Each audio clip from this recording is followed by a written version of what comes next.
Assalamualaikum warahmatullahi wabarakatuh. Pemirsa, selamat petang. Apa kabar Anda? Semoga senantiasa sehat dan selalu dalam lindungan Tuhan Yang Maha Esa.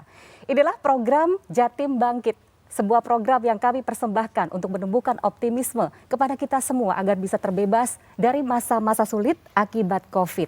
Kami hadirkan program ini sekaligus juga beragam informasi yang sangat berharga yang semoga bisa membuat kita semakin kuat dan berjuang bersama melewati semua. Pemirsa, kita hari ini akan membahas tentang peran ekonomi dan keuangan syariah. Kita tahu bahwa keuangan syariah mengambil peranan yang sangat luar biasa dalam perekonomian global. Dan Indonesia memiliki jumlah penduduk muslim terbesar di dunia. Dan ini artinya adalah sebuah potensi yang luar biasa untuk tumbuh kembang perekonomian dan keuangan syariah. Dan bahkan pada master plan ekonomi dan keuangan syariah tahun 2019 sampai dengan 2024 dikatakan bahwa Indonesia ini akan ditargetkan menjadi pelaku utama sekaligus sebagai hub ekonomi dan keuangan syariah dunia. Namun ternyata dalam perjalanannya Tuhan menganugerahkan pandemi ini di tengah-tengahnya. Sehingga membuat kita harus berpikir ulang bagaimana caranya strategi yang dilakukan agar potensi yang kita miliki, keuangan dan juga ekonomi syariah ini bisa memberikan kontribusi membangkitkan kembali perekonomian Indonesia dan juga Jawa Timur. Nah, bersama saya Emil Faiza, petang hari ini tidak sendiri tentu saja, akan hadir 3 orang pembicara kita, tapi 2 di antaranya sudah hadir di tengah-tengah kita. Saya akan memperkenalkan satu persatu. Yang pertama yaitu Kepala Dinas Perindustrian dan Perdagangan Provinsi Jawa Timur, ada Pak Derajat Irawan. Apa kabar Pak Derajat? Baik, selamat sore. Selamat sore, semoga sehat selalu Bapak. Amin, amin. Kita terpisah jarak, yang penting semuanya sehat dan bisa berkontribusi gitu ya Pak ya.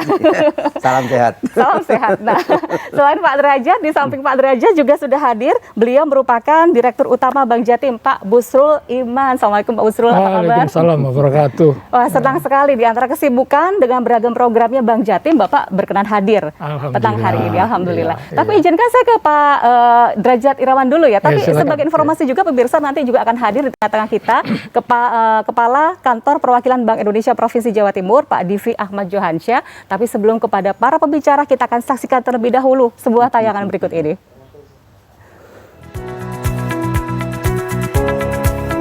Di tahun 2021 ini, Presiden Joko Widodo telah meluncurkan Gerakan Nasional Wakaf dan Brand Ekonomi Syariah. Melalui gerakan ini, pemerintah salah satunya ingin mendorong percepatan serta akselerasi pengembangan ekonomi dan keuangan syariah nasional. Presiden Joko Widodo melihat ekonomi syariah memiliki potensi yang besar untuk dikembangkan. Ekonomi syariah menjadi salah satu solusi bagi perekonomian, baik untuk mendorong pertumbuhan ekonomi, mengurangi kesenjangan ekonomi di masyarakat, dan penciptaan lapangan kerja baru di masa pandemi. Perkembangan ekonomi syariah diprediksi akan terus meningkat di tahun 2021.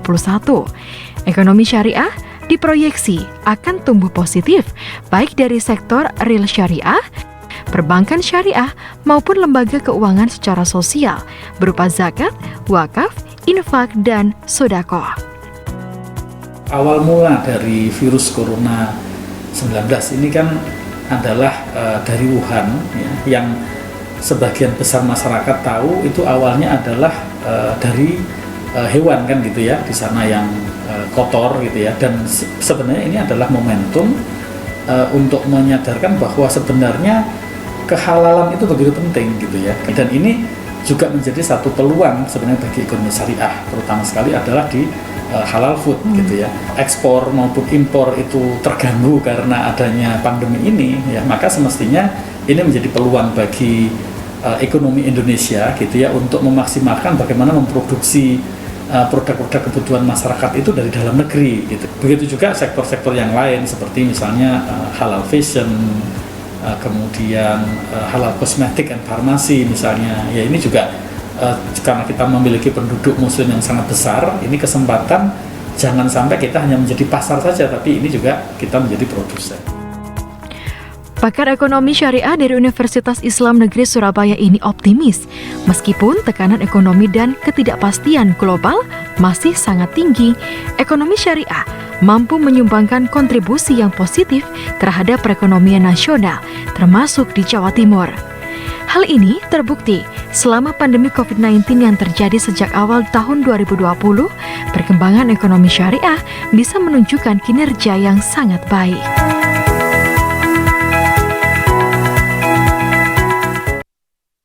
Ya, kita sudah menyaksikan gambaran tentang ekonomi syariah di Jawa Timur dan juga Indonesia. Nah, untuk itu saya akan menuju ke Pak Derajat terlebih dahulu. Pak Derajat, kalau dari Maret 2020 sampai sekarang ini, kondisi perindustrian dan perdagangan di Jawa Timur seperti apa nih, Pak? Iya, terima kasih Mbak Emil. Jadi memang sesuai arahan Ibu Gubernur, bagaimana kita ini mendorong perekonomian Jawa Timur agar lebih baik, meningkat dan sebagainya. Untuk itu yang pertama kita lihat variabelnya dulu. Jadi pertumbuhan ekonomi itu dibangun dari investasi yang masuk ke Jawa Timur. Kemudian bagaimana belanja pemerintah, kemudian bagaimana belanja konsumsi masyarakat, kemudian bagaimana ekspor kita dan bagaimana impor kita. Jadi investasi ditambah belanja konsumsi, ditambah belanja pemerintah, kemudian ditambah ekspor dan impor. Nah, ternyata memang selama pandemi COVID ini, memang pertumbuhan ekonomi Jawa Timur ini yang semula pada Maret itu TW1 itu masih sekitar 3% gitu, itu terus berangsur-angsur mengalami kontraksi. Mulai dari minus 3,75 triwulan 2, kemudian minus 5,89, jadi mengalami penurunan. Nah, tapi pada triwulan 3 itu untuk Q2Q-nya justru tumbuh 5,89%. Artinya apa? Artinya ini menandakan bahwa ekonomi Jawa Timur itu sudah mulai bangkit. Itu. Artinya ada optimisme di sana. Ada optimisme gitu ya? di sana. Kebangkitan ini lebih karena faktor apa? Karena faktor strategi yang dilakukan oleh pemerintah Provinsi Jawa Timur ya, atau seperti apa? Di antaranya memang ini satu fase partial recovery lah. Bagaimana mendorong upaya-upaya untuk pertumbuhan ekonomi baik dari investasi justru meningkat.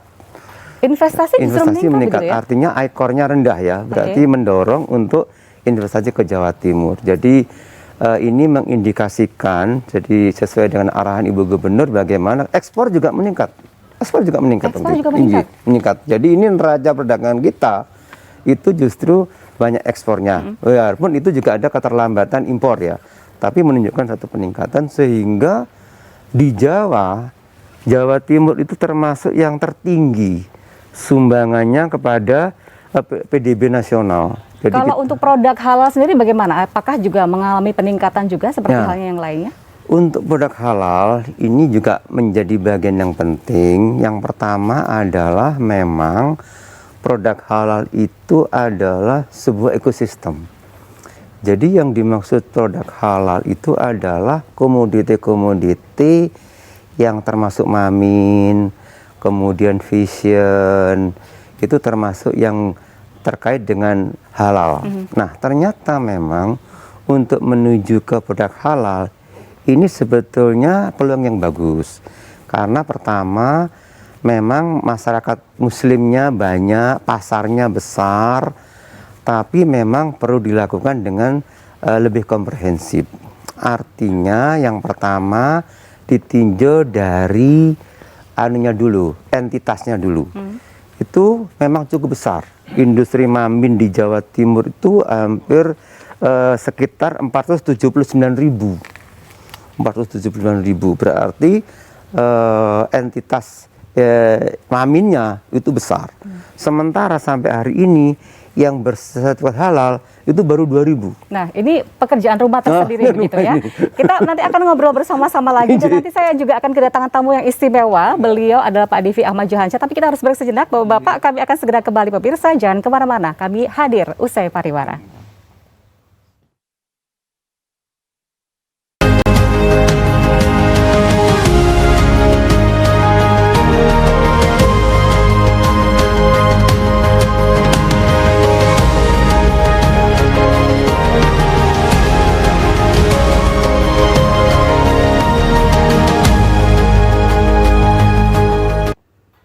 Terima kasih Anda masih bergabung bersama kami dalam Jatim Bangkit. Dan sebelum kita melanjutkan perbincangan kita petang hari ini, kita akan saksikan terlebih dahulu sebuah tayangan berikut ini.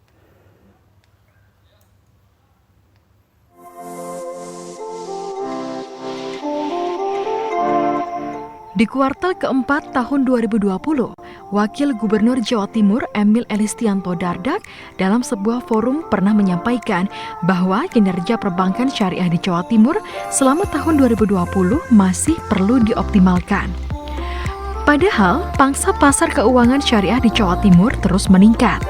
Nilai aset perbankan syariah Jawa Timur pada kuartal kedua tahun 2020 sebesar Rp39,32 triliun atau 5,46% dari total aset perbankan. Sementara dana pihak ketiga atau DPK sebesar Rp30,58 triliun atau sebesar 5,05% dari total DPK perbankan. Hal tersebut menunjukkan perkembangan ekonomi khususnya keuangan syariah di Jawa Timur berada pada tren yang positif dalam beberapa tahun terakhir, baik dari sisi penyaluran kredit maupun penghimpunan dana murah. Bank Indonesia selama ini berkomitmen dalam mendorong akselerasi ekonomi syariah dalam mendukung perekonomian regional, di antaranya melalui pengelolaan model bisnis ZISWAF dan optimalisasi pemberdayaan ekonomi pesantren.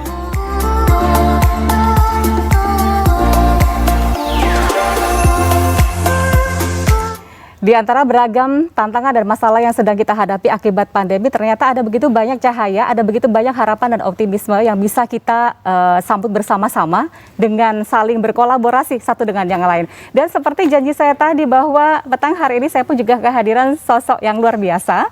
Beliau adalah Kepala Kantor Perwakilan Bank Indonesia Provinsi Jawa Timur, Pak Divi Ahmad Johansyah.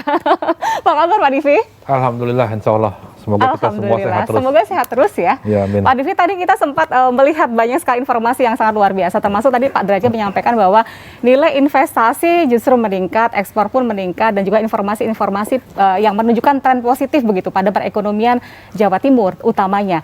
Nah, kalau untuk dari Bank Indonesia sendiri, sebenarnya upaya apa yang dilakukan agar ekonomi dan keuangan syariah ini terus bisa memberikan dukungan pertumbuhan ekonomi di Jawa Timur, Pak Divi? Ya. Terima kasih Mbak Emil. Selamat malam semuanya. Saya ingin memberikan respon, tapi jawaban saya bukan jawaban ekonomi gitu ya. Tadi saya juga diskusi tadi pagi dengan kantor Menko. Syarat pertama tuh untuk pemulihan ekonomi itu kembali adalah pemulihan dari COVID. Sehingga memang program vaksinasi ini menjadi suatu istilahnya game changer gitu. Ya, itu adalah landasan utama kita untuk pemulihan ekonomi, dan alhamdulillah Jawa Timur juga sudah on track dalam upaya pemulihan ekonomi COVID-nya sekarang. Nah, kemudian untuk mengenai prospek daripada pemulihan ekonomi Jawa Timur, khususnya mengenai ekonomi syariah, sebenarnya kalau kita lihat ini semangatnya itu sudah mulai muncul dan kelihatan sudah dari berbagai macam inisiatif yang sudah dilaksanakan ya. Kami tiap tahun menyelenggarakan Festival Ekonomi Syariah dan targetnya juga makin keras makin tinggi dari Jakarta, bahwa ada business matching. Nah, itu alhamdulillah tuh sudah mulai terrealisasi gitu ya. Dan juga dari Jawa Timur tahun ini sudah sangat intens dengan One Pesantren One Product ya. Dan itu semuanya terus menggeliat sehingga kita optimis sebenarnya untuk ekonomi syariah ini akan menjadi suatu branding, ya, saya katakan branding daripada Provinsi Jawa Timur ke depan.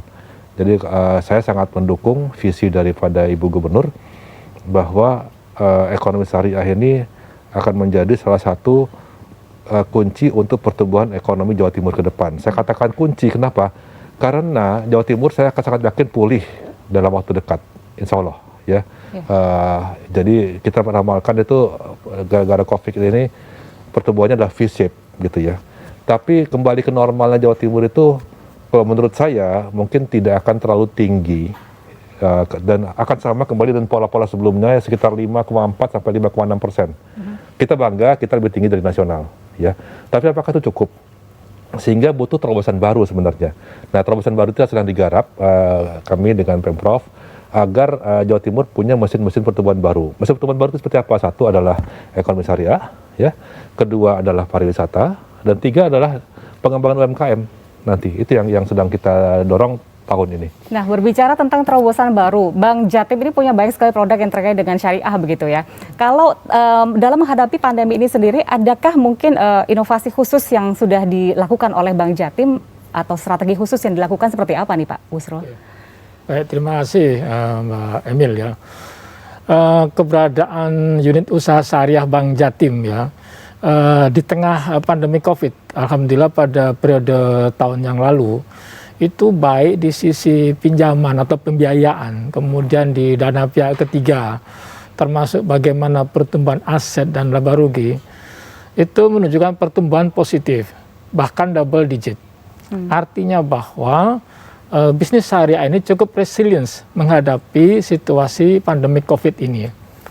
Nah, saya coba melihat ke atas, industri syariah, bank syariah yang merger di antara Bank Himbara, pada tahun lalu secara nasional pertumbuhan kredit itu minus 2,41.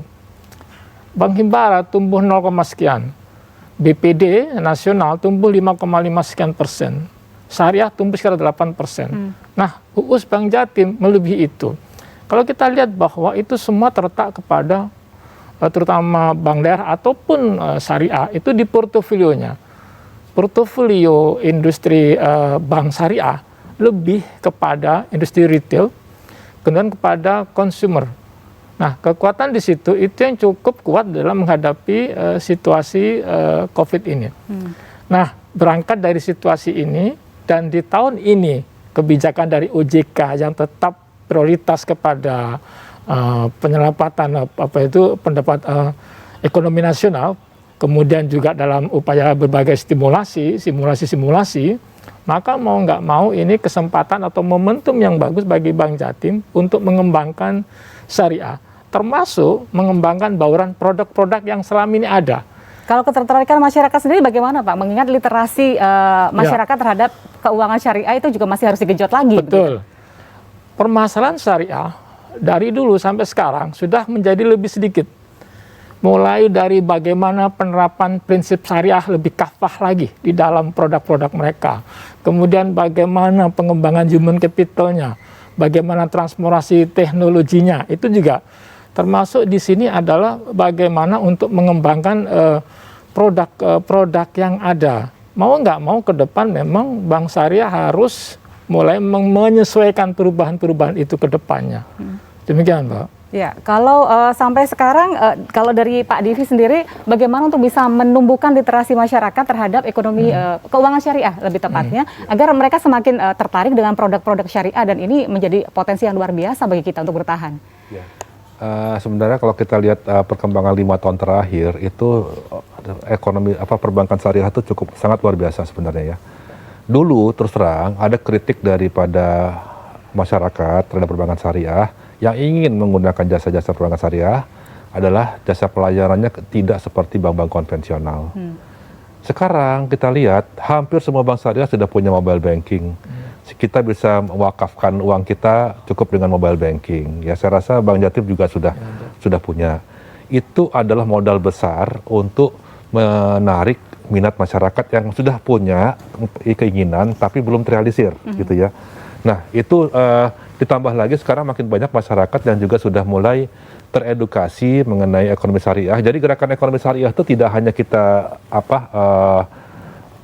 menabung di perbankan syariah, tapi juga misalnya kita menonjolkan bahwa kita bisa berzakat, sedekah, wakaf dengan menggunakan melalui bank-bank syariah. Dan itu adalah aktivitas sehari-hari dari seluruh masyarakat umat muslim yang ada di Jawa Timur, begitu bisa ya? Kita bayangkan nanti dengan mergernya 3 bank Himbara ini, saya sangat yakin fitur-fiturnya itu nanti tidak akan kalah dengan bank-bank konvensional yang ke papan atas. Ini semakin membuat kita penasaran kira-kira seperti apa begitu nanti fitur-fitur yang ditawarkan. Baik, kita harus break sejenak. Pemirsa jangan kemana-mana, kami akan kembali usai jeda pariwara berikut ini.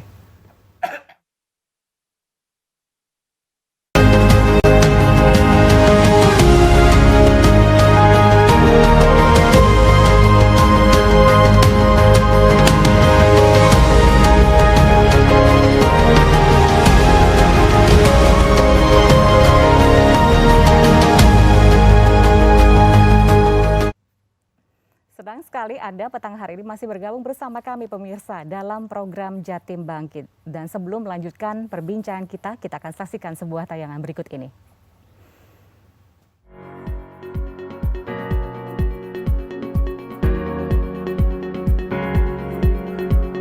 Menurut data dari Otoritas Jasa Keuangan atau OJK, sepanjang pandemi di tahun 2020, daya tahan industri keuangan syariah tumbuh lebih baik hingga melampaui capaian industri keuangan konvensional. Sampai akhir tahun lalu, pembiayaan bank umum syariah di Indonesia tumbuh 9,5% secara tahunan.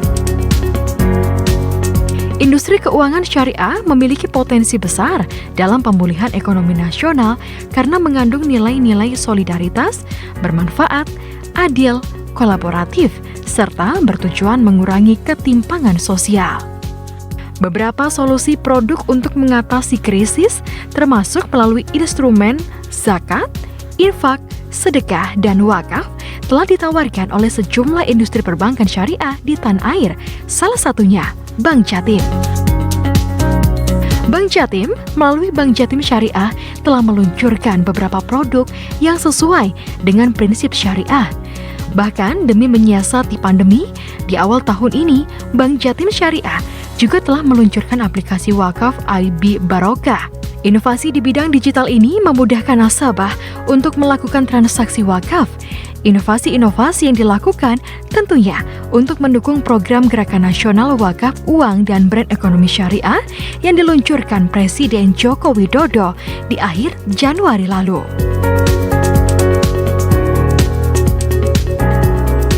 Ya, ada sebuah pekerjaan rumah yang luar biasa yang dimiliki oleh pemerintah untuk bisa membangun ekonomi yang mendukung ekonomi syariah, terutama dalam hal kebijakan, regulasi, dan instrumen yang lainnya. Nah, kira-kira kalau kebijakan yang sekarang memang dikhususkan untuk ekonomi syariah dan juga keuangan syariah di Jawa Timur, seperti apa Pak Derajat? Di antaranya, untuk pembangkitan atau bangkitnya Jawa Timur ekonomi, di antaranya itu arahan Ibu Gubernur adalah bagaimana menguatkan atau membangun ekosistem halal, persisnya industri halal. Karena pertama emang pasarnya memang besar, kemudian juga potensinya juga cukup besar. Penguatannya dengan cara apa, Pak? Yang pertama memang dari mamin kita yang 479.000 itu kan ada pasarnya, baik pasar dalam negeri maupun pasar luar negeri. Maka yang pertama tentunya perlu disertifikasi, disertifikasi baik itu oleh infrastruktur yang ada, lembaga penguji halal, BPJPH. Ini salah satu di antaranya bagaimana mendorong agar industri makanan minuman tadi itu bersertifikat halal. Karena apa? Pasarnya di dalam negeri maupun di luar negeri cukup besar. Yeah. Selama ini Indonesia itu termasuk negara importir produk halal terbesar.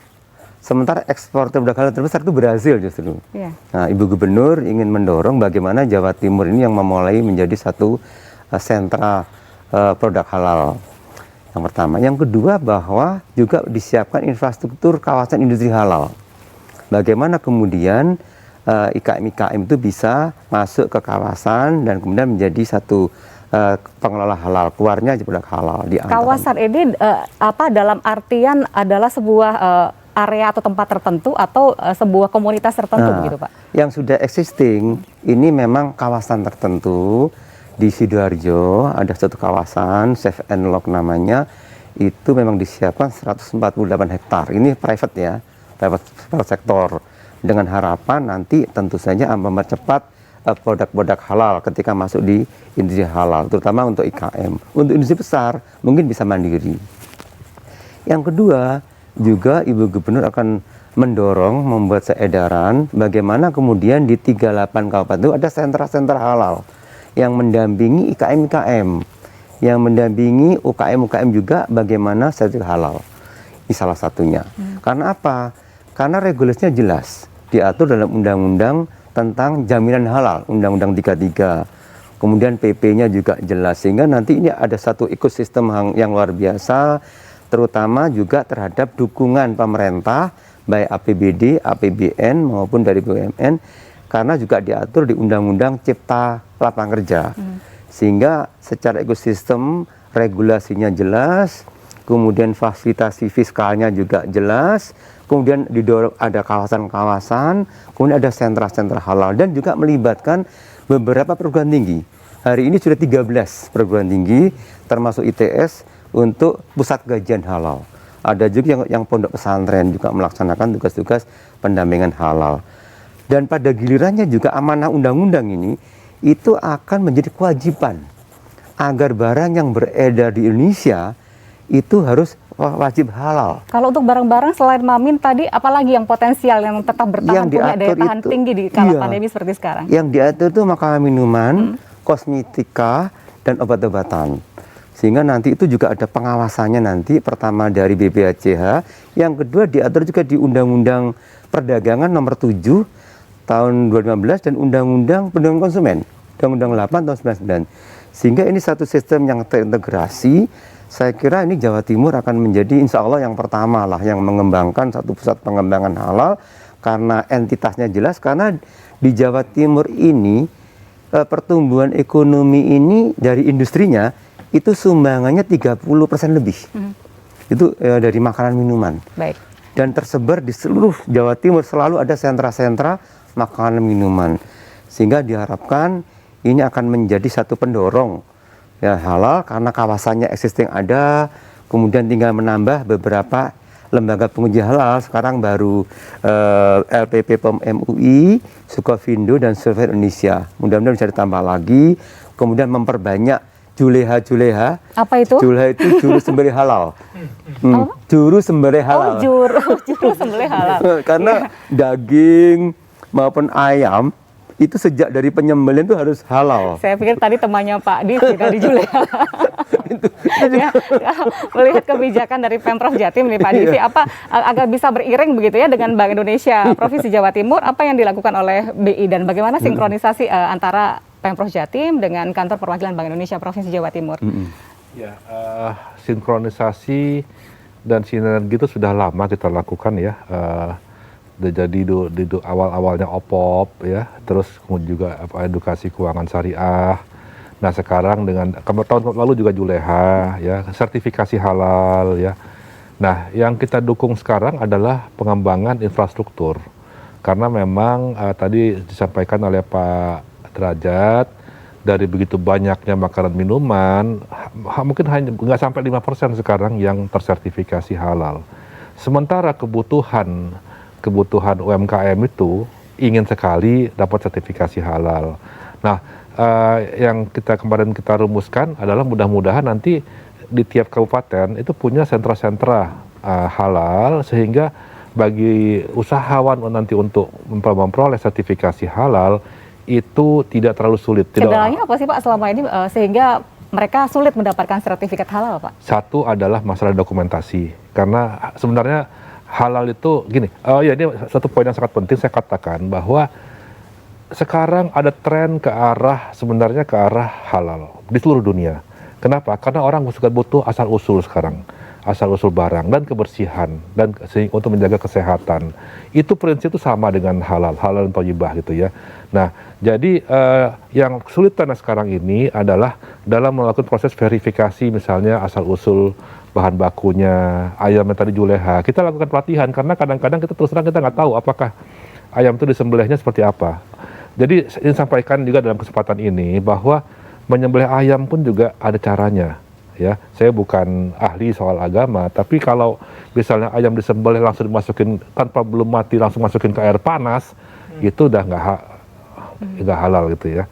Dan apalagi nggak thayyibah. Jadi ada prosedurnya yang kita lakukan dan itu kebutuhannya. Oleh karena itu kita coba sekarang masuk dari hulunya adalah kita verifikasi, dokumennya kita siapkan, sampai ke hilirnya nanti adalah outputnya. Itu nanti kalau misalnya masuk itu bisa menjadi suatu diterima oleh end user. Nah, yang sekarang sedang kita garap itu adalah mudah-mudahan ini untuk memperoleh sertifikasi halal itu istilahnya tuh menjadi lebih gampang. Bahkan ke depan ini insya Allah dari Kementerian Agama sudah mengatakan mungkin itu nanti tinggal self assessment. Ya, self assessment. Nah, perjuangan besar kita sekarang adalah mengedukasi masyarakat agar sekarang kita sudah mulai siapkan. Kalau masak bahan bakunya jelas, asal usulnya. Kalau itu sudah dilakukan, pada waktu nanti dilakukan oleh audit terhadap halal, itu akan sangat gampang. Sangat menguntungkan mereka sendiri begitu Iya, ya untuk mendapatkan sertifikat halal. Baik, kita harus break sejenak Pak Devi, Pak Derajat dan juga Pak Iman. Kita akan break sejenak, kami akan segera kembali pemirsa usai jeda pariwara berikut ini.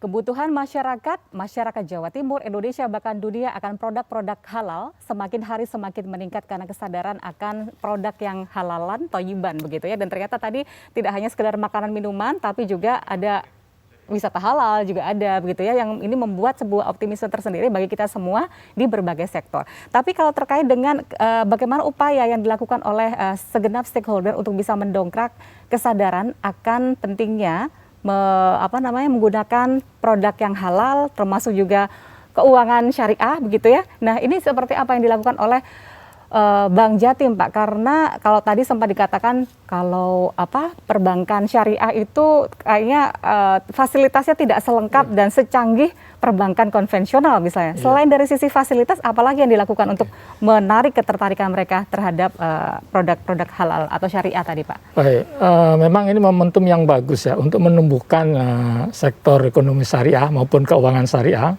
terutama untuk menciptakan halal value chain ya. Memang halal tidak sekedar makanan, tapi juga aspek yang lain banyak. Nah, khusus untuk sektor keuangan, itu ada dua hal, Mbak. Satu, bagaimana perluasan produk yang dimiliki untuk menangkap peluang itu. Yang kedua adalah accessibility-nya. Nah, di dalam sektor pelaku keuangan syariah, sektor ini beberapa ada yang sifatnya bisnis, ada yang sifatnya sosial. Nah, bisnis itu bisa berupa untuk sektor perbankan, insurans syariah, money market syariah, dan lain sebagainya. Nah, khusus untuk perbankan, kita memiliki produk-produk yang berbasis syariah, baik itu di sisi pembiayaan maupun pendanaan dan jasa. Produk-produk yang ada itu memiliki yang sifatnya bisnis dan juga sosial. Bisnis seperti pembiayaan, kita punya giro amanah, ada tabungan barokah, deposito barokah. Pembiayaan demikian juga untuk sektor-sektor konsumer maupun sektor-sektor yang produktif, termasuk jasa-jasa, itu ada wakaf, bagian yang ngelola wakaf, ngelola sodako, infak, dan lain sebagainya. Sehingga kami Bank Jatim menangkap peluang ini untuk terus-menerus memperbaiki, mengoptimalkan produk yang ada di Bank Jatim. Terutama memperbanyak optimalisasi penggunaan digital bankingnya. Nah, insya Allah ke depan dengan ketentuan dari OJK, kita akan mengarah ke menjadi bank umum syariah. Mau nggak mau ini akan ada tambahan modal, ada perbaikan teknologi, sehingga peluang bisnis halal ini tidak hanya di makan dan minuman, termasuk fashionnya, termasuk wisata halal, dan lain sebagainya, itu bisa ditangkap. Mengingat di Jawa Timur ini besar sekali potensinya. Komunitas muslim, pondok pesantren, banyak. Kami sudah kerjasama dengan mereka semua, mulai dari program OPOP, kemudian dan sebagai pembiayaan, kerjasama di bidang sistem pembayaran, dan lain sebagainya. Ya. Nah, demikian, ini kan potensi marketnya begitu besar begitu ya? Iya. Karena penduduk muslimnya juga besar, iya, tapi betul. ternyata masih belum banyak yang punya kesadaran untuk bisa menggunakan produk keuangan syariah. Sebenarnya kalau dari sisi masyarakat, apa sih keuntungan luar biasa yang akan mereka dapatkan ketika mereka memanfaatkan produk keuangan syariah, Pak? Iya, syariah ini memiliki banyak keuntungan ya dibandingkan dengan konven ya. Tentu saja ini diikuti dengan level efisiensi yang bagus. Produk syariah berbeda dengan konven. Tadi sampaikan oleh Pak Divi bahwa betapa pentingnya literasi, edukasi kepada masyarakat. Satu sisi kami juga sama menangkap peluang-peluang yang ada khusus untuk syariah ini. Saya yakin dengan kami internal di Bank Jatim, khususnya di syariah, meningkatkan produk-produk yang ada, optimalkan fungsi digitalnya. Kemudian saat yang sama kita juga melakukan edukasi, event-event yang berbasis syariah, itu secara bersamaan bisa menumbuhkan. Baik keuangan juga tumbuh, masyarakat akan pemahaman dan syariah juga akan tumbuh. Demikian, Pak. Nah, sebenarnya label syariah ini adalah label yang positif karena ketika kita menggunakan atau memanfaatkan produk atau program yang ada label syariah, ya itu akan ada trust di sana, ada keamanan, kenyamanan di sana, begitu sehingga seharusnya ini bisa menjadi sebuah sebuah pelecut bagi masyarakat untuk memanfaatkan produk-produk syariah yang ada. Kalau dari pemerintah Provinsi Jawa Timur ke depan ini Pak, ini kan tantangannya semakin luar biasa. Kira-kira apalagi? Apakah sudah cukup dengan kebijakan yang sudah diambil sekarang di semester pertama 2021, mengingat tantangan ke depan juga akan lebih luar biasa lagi? Jadi memang Undang-Undang 33 nomor 33 tahun 2014 tentang jaminan produk halal, hal ini betul-betul ekosistem. Karena di situ ada industrinya, industri makanan minuman, kemudian industri kosmetik dan sebagainya, tapi ada jasanya. Mulai penyimpanan itu halal, kemudian pergudangan halal. Jadi nggak cuma produknya saja ya? Distribusinya halal, sampai ke pengemasannya itu halal. Ini ekosistem luar biasa. Untuk itu Ibu Gubernur menugaskan kita membuat dashboard pahala, produk halal, dari sistem informasi produk halal. Jadi entitas halal yang sekarang tidak kita ketahui datanya, ini akan segera diketahui. Banknya apa, IKM-nya apa, kemudian pondok pesantren yang melayani halal apa, sampai kepada perguruan tinggi yang menangani itu apa. Sehingga ini akan menjadi satu dashboard yang publik gampang mencarinya. Di mana sih produk halal itu berada di mana? Dalam proses ya Pak ya? Iya, masih dalam proses membangun ke sana gitu. Iya, mengalah ke sistem informasi pahala produk halal Jawa Timur. Sehingga nanti tidak sulit mencari di mana itu wisata halal. Karena hal itu luas, termasuk fashion. Itu juga halal. Jadi ini saya kira menjadi luar biasa, dan Ibu Gubernur juga menginisiasi semacam ke depan itu semacam Indonesia Islamic Science Park. Ini juga salah satu mendorong supaya kita menjadi satu pusat pengembangan syariat lah, syariah itu. Ini juga salah satu upaya. Jadi dashboard nanti ini kira-kira bisa mudah bagaimana si LPH-nya di mana, kemudian pemasaran. Karena sesungguhnya halal semua ini kan juga butuh pasar. Jadi IKM yang masuk disertifikasi kan, kemudian dikurasi dulu. Kita punya pondok kurasi, Pak Devi punya rumah kurasi ya Pak ya. Baru kemudian masuk ke gerai BBI, kita juga punya gerai BBI yang untuk pasar dalam negeri, dan kita juga punya export center. Nah ini baru ke pasar luar negeri. Artinya siklus ini memang menyeluruh. Jadi mulai existing datanya, terus kebijakannya kita berharap ini ada beberapa rencana aksi mulai kepada kabupaten kota untuk membuat sentra-sentra halal, kemudian pendampingan bagi IKM-IKM yang menuju ke sertifikat halal, kemudian juga dukungan fiskal dari APBD maupun APBN terhadap IKM-IKM yang butuh pembiayaan, juga pasar. Bagaimana Pak? Termasuk terakhir pengawasan. Kalau dukungan fiskal itu nantinya akan diserahkan kepada masing-masing pemerintah kabupaten kota? Undang-undangnya demikian. Undang-undangnya diserahkan kepada pemerintah daerah masing-masing. Nah, mereka nanti akan mendistribusikan kepada UMKM apa yang kurang. Iya, gitu. Betul. Nah, dengan dashboard nanti akan lebih gampang diketahui posisinya di mana, kemudian teknologinya seperti apa, pengamasan seperti apa, penyimpanan seperti apa. Ini akan menjadi. Ini ternyata sangat complicated, begitu banyak dan luar biasa, sebuah ekosistem yang sangat luar biasa untuk kita pelajari bersama dan bisa masuk di dalamnya menggunakannya juga. Baik, kita harus break sejenak, pemirsa. Jangan kemana-mana, kami akan segera kembali.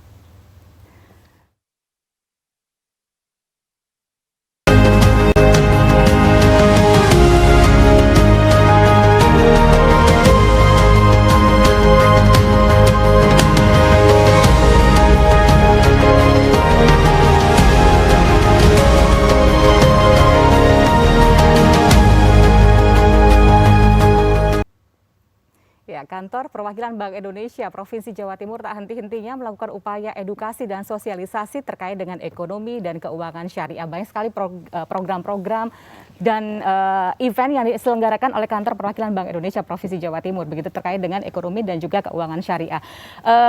Antusiasmenya juga luar biasa ternyata begitu ya. Nah, ke depan apalagi yang akan dilakukan oleh Kantor Perwakilan Bank Indonesia terkait dengan hal tersebut, Pak? Adakah sesuatu hal yang mungkin berbeda yang membuat masyarakat akan semakin antusias mengikutinya? Ya, ke depan tugas kami sangat sederhana, yaitu kami akan menjahit. Kami akan menjahit antara berbagai inisiatif yang ada agar keluar sinergi dan nilai tambah. Jadi inisiatif OPOP yang ada di Jawa Timur, sentra halal itu kita angkat, kemudian kita edukasi ke masyarakat, termasuk kawasan industri halal, kemudian juga kurasi UMKM, sehingga kita harapan kami nanti istilahnya seperti Jatim Bangkit itu jadi Jatim Bangkit bersama. Itu yang kita harapkan karena sinergi itulah yang saya sudah tahu banyak sekali sekarang inisiatif masing-masing ya, di kalangan akademisi juga sudah ada gitu ya, pesantren juga sudah ada. Nah, tinggal kita sambungkan satu sama lain menjadi seperti dikatakan tadi adalah ekosistem. Kalau kita sudah punya ekosistem industri ekonomi syariah, luar biasa akan jalan sendirinya. Gak usah jauh-jauh, mirip seperti di Malaysia. Mereka sudah bergerak maju duluan karena mereka sudah berhasil menciptakan ekosistem. Dan pesan saya kepada masyarakat, ini juga harapan kami ini menjadi suatu gaya hidup, ya, suatu gaya hidup. Kalau misalnya kita makan sesuatu, kita cari ini asal usulnya seperti apa, menggunakan servis seperti ini asal usulnya seperti apa. Kalau itu sudah menjadi suatu bagian yang dalam kita sendiri, otomatis akan muncul suatu kebutuhan, nanti akan muncul juga supply-nya, dan itu akan menjadi industri ekosistem yang luar biasa. Jadi harapan kami masyarakat juga cobalah yang belum pernah coba. Saya tak yakin juga masyarakat sekarang ada yang gunakan syariah, tapi juga pakai konvensional. Bank Jatim Syariah ini saya nggak apa-apa, saya promosikan. Ini adalah milik masyarakat Jawa Timur, ya. Dan saya tahu inovasinya banyak, ya. Kalau kita coba ini, alhamdulillah nanti akan mendukung dari masyarakat ke Bank Jatim Syariah. Dari Bank Jatim ini akan kembali ke masyarakat lagi. Baik. Ya. Ya, Pak Derajat, apa yang mau disampaikan kepada masyarakat agar mereka tetap optimis begitu ya, menggunakan dan juga memproduksi produk-produk syariah begitu? Iya. Jadi arahan dari Ibu Gubernur, harapan perekonomian Jawa Timur bangkit, ya, yang ditopang dengan ekonomi dan perbankan syariah. Itu yang melatar belakangi adalah memang peluang bisnis halal industri dunia saat ini sangat terbuka lebar peluangnya itu.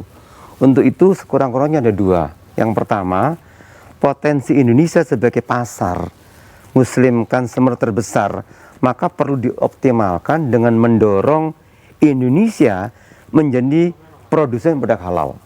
Yang pertama. Yang kedua, bagaimana agar Jawa Timur menuju regional ekonomi syariah terbesar di Indonesia yang mengintegrasikan sektor keuangan dengan sektor real yang berbasiskan ekonomi rakyat. Saya kira itu. Baik. Dan mudah-mudahan juga segera terwujud yang disebut dengan Indonesia Islamic Science Park sebagai pusat keuangan syariah dunia di Jawa Timur untuk pariwisata, perdagangan, dan pendidikan. Saya kira itu. Baik, dari Bank Jatim sendiri apa yang bisa dilakukan oleh masyarakat agar bisa kita sama-sama berpartisipasi membuat ekonomi syariah ini bisa menumbuhkan kembali perekonomian Jawa Timur, Pak Busro? Bank Jatim Syariah sebagai bagian dari ekosistem ekonomi syariah di Jawa Timur tentu membutuhkan kolaborasi dan sinergi dengan berbagai pihak, baik masyarakat pada umumnya termasuk stakeholder yang lain. Nah, Bank Jatim hadir untuk memberikan kontribusi untuk meningkatkan ekonomi syariah ini dengan mengandalkan, mengoptimalkan produk-produk yang kami miliki. Masyarakat Jawa Timur bisa memanfaatkan jasa perbankan Bank Jatim Syariah melalui 7 cabang syariah Bank Jatim, termasuk di seluruh cabang konven, KCP-nya yang berjumlah 195 KLS atau keuangan lembaga syariah. Sehingga di sini harapan kami masyarakat bisa terlayani dengan baik atas produk-produk syariah dari Bank Jatim Syariah. Baik, ini memang keuangan ekonomi syariah ini menjadi concern dan juga perhatian banyak pihak, termasuk juga salah satu teman saya, seorang budayawan dari Dewan Kesenian Provinsi Jawa Timur yang akan hadir tengah-tengah kita dan juga mempersembahkan sebuah puisi yang indah, yaitu Doa Senja. Mas Indra, apa kabar? Baik. Semoga sehat selalu ya. Alhamdulillah. Alhamdulillah. Tadi udah menyimak obrolan kita? Menarik sekali ya obrolannya, penuh optimisme. Jadi bagi saya menarik ini temanya, karena begini, ekonomi syariah ini yang menarik bagi saya adalah dia tidak hanya berusaha untuk memperbaiki dari segi material, tapi juga moral. Kita tahu kalau syariah itu selalu mengandalkan atau mengandaikan adanya kejujuran dan kebersamaan. Ya, itu penting. Saya pikir itu sangat menarik. Selain tema kita menarik, puisinya Mas Indra biasanya menarik dan saya ingin menyimak bersama-sama. Kita saksikan bersama-sama Bapak-bapak. Inilah dia doa senja.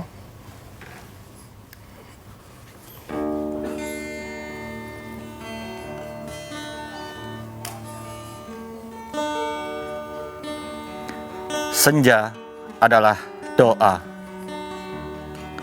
Rumput-rumput yang runduk pada tanah, pohon-pohon yang tertiup angin, dan langit yang memerah.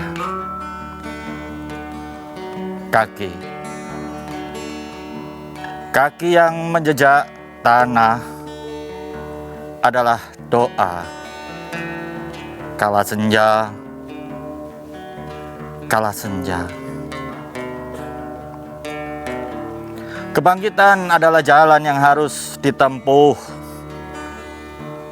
Kebangkitan adalah kewajiban yang harus ditempuh agar tanah, agar bumi, agar laut, agar langit layak bagi hidup.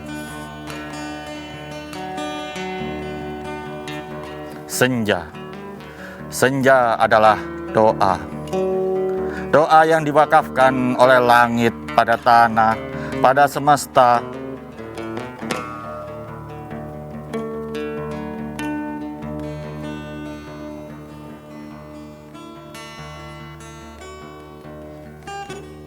Senja, ketika seorang anak kecil berjalan mengikuti bayangan dan langit, memberinya nama, dan langit memberinya keikhlasan atas sebuah perjalanan. Ketidakberdayaan adalah kejahatan. Tapi pada senja, seorang ibu pernah berdoa. Mari bersama, anakku, mengukir hari, mengukir waktu dalam kebaikan, dalam kejujuran. Karena hanya dalam kebersamaan, hanya dalam kejujuran, hidup yang layak, yang pantas dihidupi, berdiam di sana. Maka pada senja, tak ada yang lupa, tak ada yang lewat. Orang-orang yang berpulang pada rumah kembali runduk, kembali sujud pada bumi, pada langit, pada sorga, pada keakanan yang mungkin akan kita capai, pada keakanan